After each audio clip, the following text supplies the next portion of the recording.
चीन के साथ चल रहे सीमा विवाद को लेकर राहुल गांधी ने कई बार सीधे सीधे सेना पर सवाल उठाए। सेना के बयानों तक पर भरोसा नहीं किया और वही कहा जो उनके हिसाब से सियासी खाने में फिट बैठा। राहुल गांधी की इसी हरकत पर बीजेपी के राष्ट्रीय अध्यक्ष जेपी नड्डा ने बड़ा हमला किया। उन्होंने कहा कि राहुल गांधी रक्षा मामलों की संसद के स्थायी समिति की एक भी बैठक में शामिल नहीं हुए, मगर वो देश का मनोबल गिराने और सशस्त्र बलों के शौर्य पर सवाल उठाने का काम लगातार कर रहे हैं।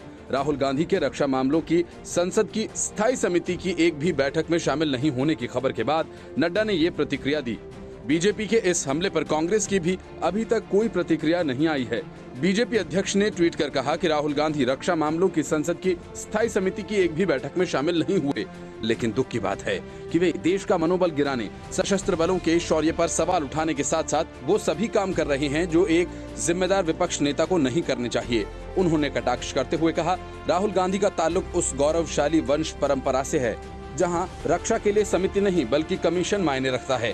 कांग्रेस में कई ऐसे योग्य सदस्य हैं जो संसदीय मामलों की जानकारी रखते हैं, लेकिन एक शाही परिवार कभी भी वैसे नेताओं को आगे नहीं बढ़ने देगा।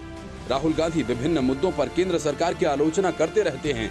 पूर्वी लद्दाख में सीमा पर चीन के साथ जारी गतिरोध पर भी उन्होंने सरकार के खिलाफ आक्रामक रवैया अपना रखा है। बीजेपी ने इस मामले में पलटवार करते हुए कांग्रेस के पूर्व अध्यक्ष पर नेताओं का मनोबल गिराने का आरोप लगाया है।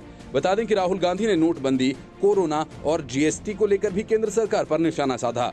उन्होंने ट्वीट कर कहा कि कोविड-19, नोटबंदी और जीएसटी से जुड़ी विफलताएं भविष्य के हार्वर्ड बिजनेस स्कूल में पढ़ाए जाने का विषय होंगी।